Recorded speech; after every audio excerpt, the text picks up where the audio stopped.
사람의 인격은 얼굴에 그대로 새겨진다.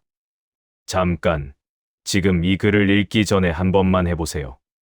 주변에 있는 사람의 얼굴을 가만히 들여다보세요.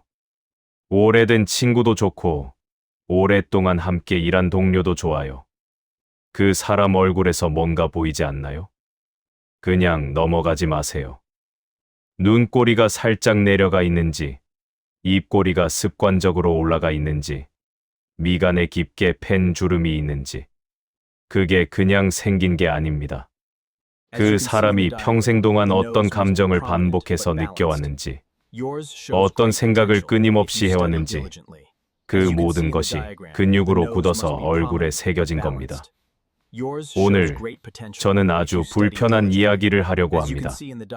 당신의 얼굴은 지금 어떤 이야기를 하고 있을까요? 제가 35살이었을 때 일입니다.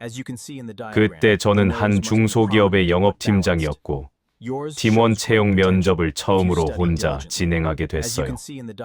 이 인사팀장이 갑자기 자리를 비우는 바람에 저 혼자 지원자 12명을 상대해야 했죠. 이력서는 다 훌륭했어요. 스펙도 좋고 경험도 있고. 근데 이상하게 한 명이 자꾸 마음에 걸렸어요.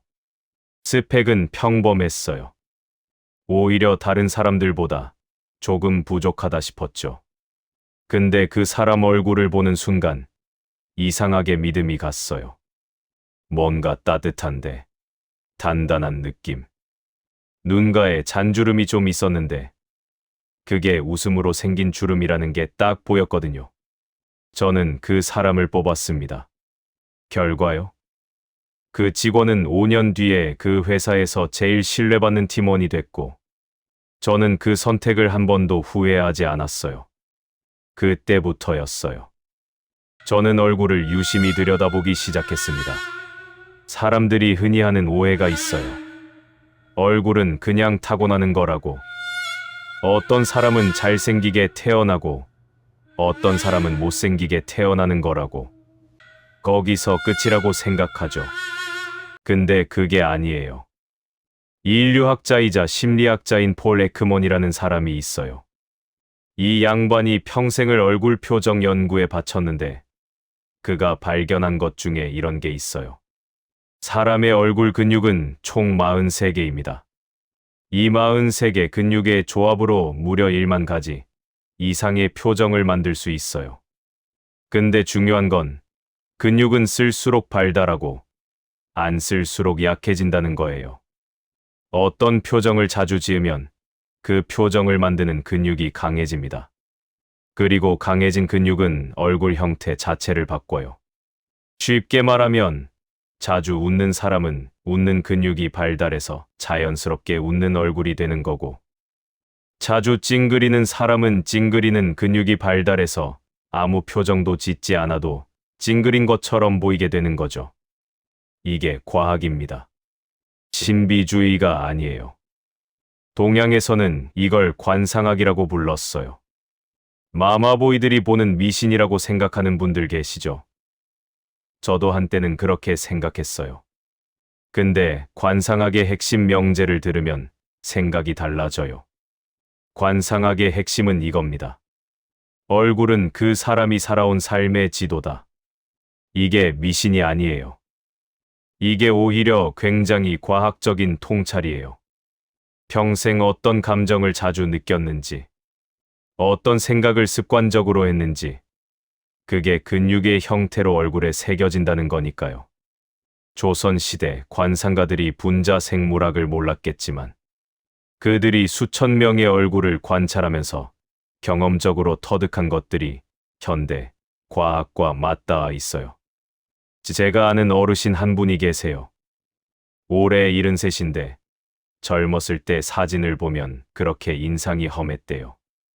눈빛이 날카롭고 입이 꽉 다물어져 있고 이마에 늘 주름이 가득했다고. 그 시절엔 사업이 잘 안 돼서 늘 사람들 의심하고 세상이 자기 편이 아니라는 생각에 가득 차 있었대요. 그랬던 분이 지금은요. 만나는 사람마다 선생님 얼굴이 참 좋으시다고 해요. 눈가에 깊은 주름이 있는데 그게 그렇게 따뜻해 보일 수가 없어요. 입꼬리가 자연스럽게 올라가 있고 눈빛이 맑아요. 뭐가 달라진 걸까요? 그분이 40 중반에 크게 아팠대요. 위암 판정을 받았어요. 수술하고 항암 치료 받으면서 죽음을 눈앞에서 봤는데 그때 깨달았대요. 내가 왜 이렇게 살았지? 다 부질없는 거였네. 그 후로 사람을 대하는 방식이 완전히 바뀌었다고 해요. 의심하기보다 먼저 믿어주고, 화내기보다 먼저 이해하려 하고, 뭔가 얻으려 하기보다 먼저 줄 것을 생각했대요. 그 변화가 20년 넘게 쌓이니까 얼굴이 달라진 거예요. 인격이 얼굴을 바꾼 겁니다. 또 당신은 지금 어떤 얼굴을 만들고 있는가? 이 이야기를 하면 어떤 분들은 이렇게 말씀하세요. 나는 이미 늙었는데 뭘 바꿔? 천만에요. 뇌과학에서 신경과 소성이라는 개념이 있어요. 뇌는 어느 나이에서도 변한다는 거예요. 70대, 80대도 새로운 신경회로를 만들 수 있어요. 뇌가 변하면 표정이 변하고, 표정이 변하면 얼굴이 변합니다. 늦은 게 아니에요. 오늘부터 시작하면 되는 거예요. 근데 여기서 중요한 게 있어요. 얼굴을 바꾸려고 얼굴에 집중하면 안 됩니다. 억지로 웃으면 표정이 어색해져요. 보톡스 맞아서 주름 편다고 좋은 얼굴이 되는 게 아니에요. 그건 그냥 껍데기예요. 진짜 얼굴은 안에서 나옵니다. 그러면 안에서 뭘 바꿔야 할까요? 제가 오랫동안 관찰해온 것들이 있어요. 좋은 얼굴을 가진 어르신들에게는 공통점이 있었어요. 첫 번째, 그분들은 불평을 많이 하지 않았어요. 불평이라는 게 참 재밌는 거예요. 불평을 하면 일시적으로 기분이 풀리는 것 같잖아요.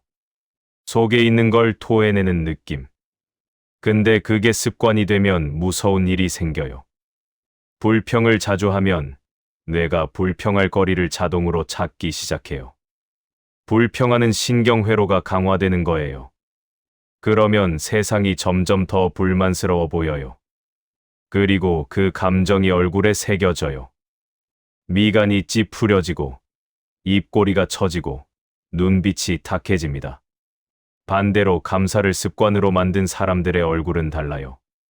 뭔가 편안해요. 억지로 밝은 척하는 게 아니라 진짜로 편안한 느낌. 두 번째, 그분들은 남을 시기하지 않았어요.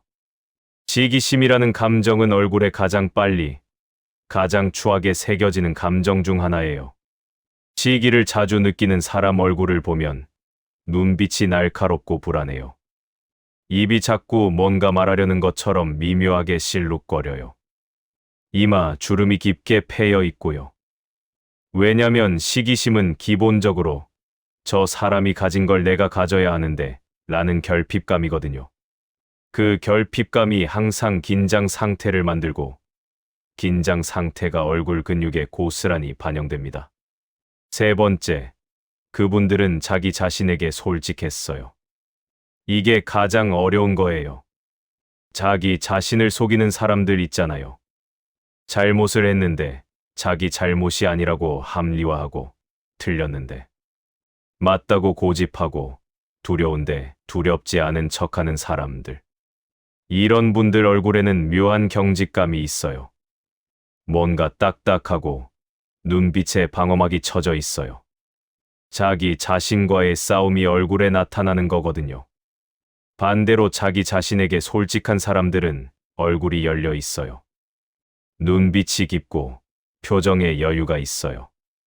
이제 실용적인 이야기를 해볼게요. 사람을 처음 만났을 때 얼굴에서 뭘 봐야 하는지 저는 3가지를 봅니다. 첫째, 눈꼬리 주름입니다. 눈꼬리 주름은 진짜 웃음으로만 생겨요.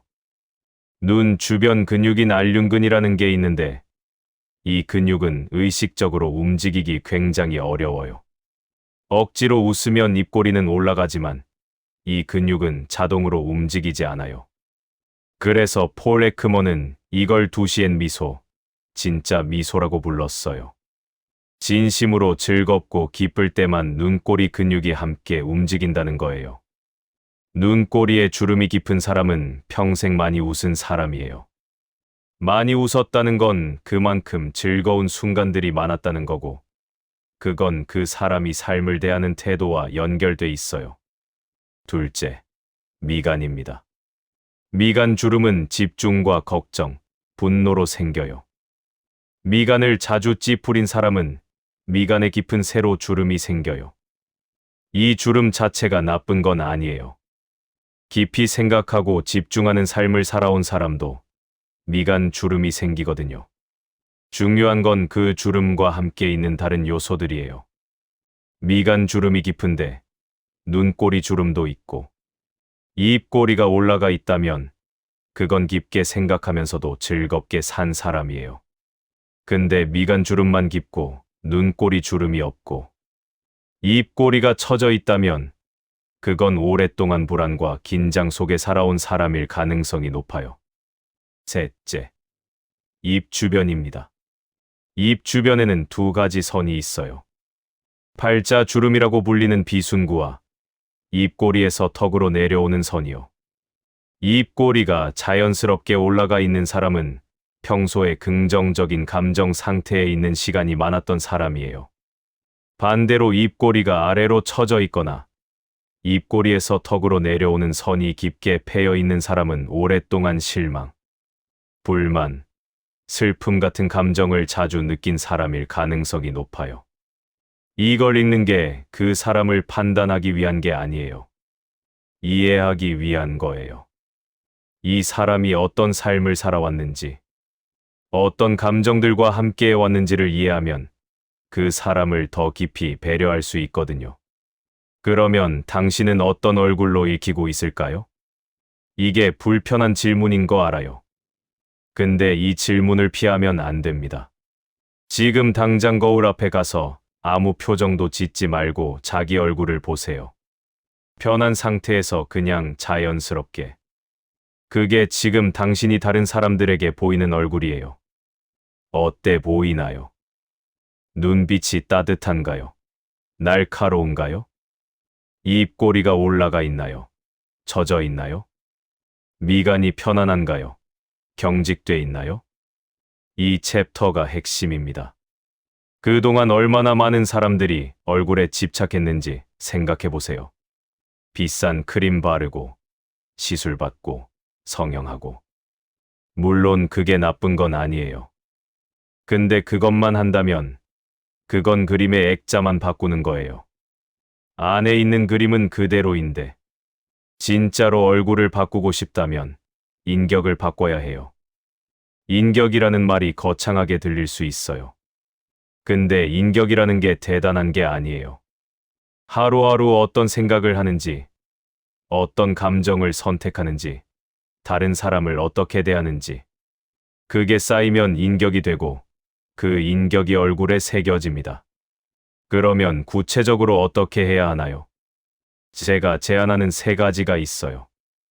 첫 번째, 불평을 감사로 바꾸는 연습입니다. 이게 단순하게 들리죠?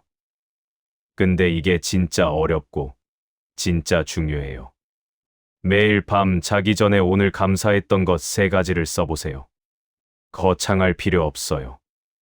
오늘 날씨가 좋았다. 맛있는 커피를 마셨다. 지하철에서 자리에 앉았다.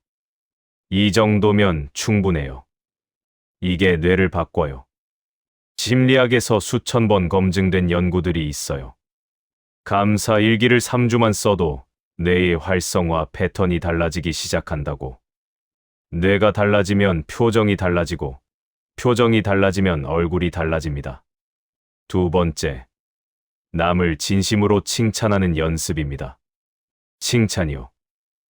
그게 얼굴이랑 무슨 상관이냐고요? 있어요. 엄청나게 있어요.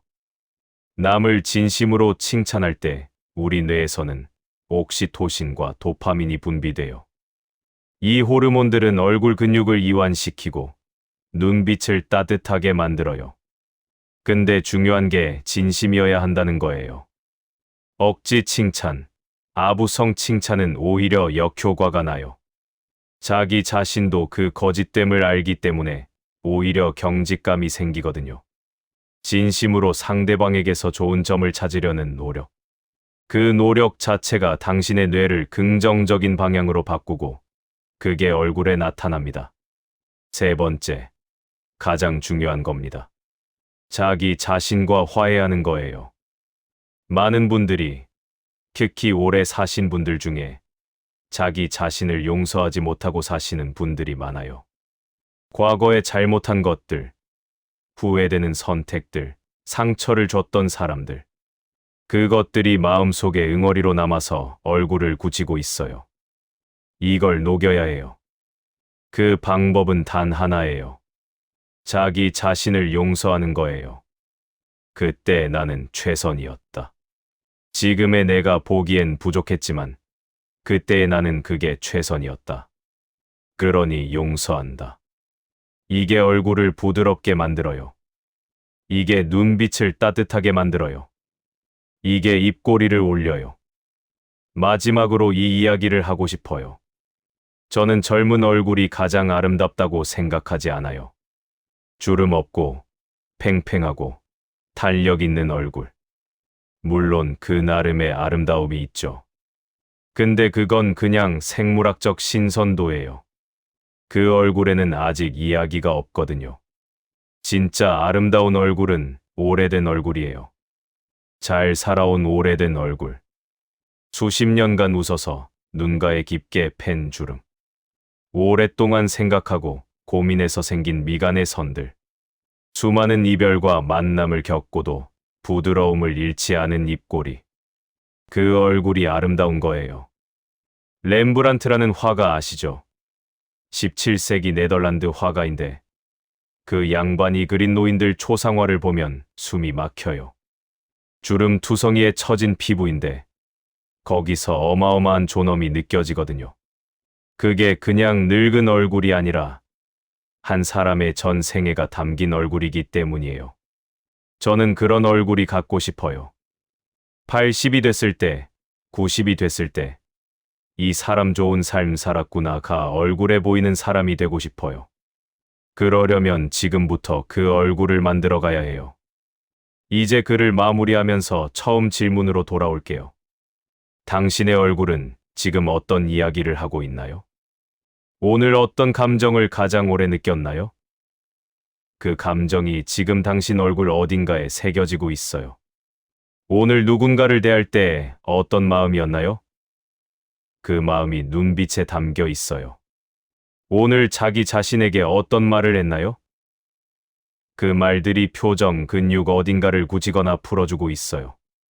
얼굴은 거짓말을 하지 않아요. 오늘의 당신이 내일의 얼굴을 만들고, 이번 해에 당신이 내년의 얼굴을 만들고, 지금 이 시간에 당신이 당신의 마지막 얼굴을 만들어가고 있습니다. 그 얼굴에 어떤 이야기를 새기고 싶으신가요? 그 이야기는 지금 이 순간부터 시작할 수 있어요. 오늘 한 번만 더 따뜻하게 웃어보세요. 오늘 한 번만 더 진심으로 감사해보세요. 오늘 한 번만 더 자기 자신에게 다정하게 대해보세요. 그게 쌓이면 10년 후에 당신 얼굴은 달라져 있을 거예요. 그게 보장되는 유일한 성형수술이에요. 사람의 인격은 얼굴에 그대로 새겨진다. 그러니 오늘 어떤 사람이 될 것인지를 선택하는 것은 결국 10년 후 어떤 얼굴로 살 것인지를 선택하는 것이다. 나무아미타불 관세음보살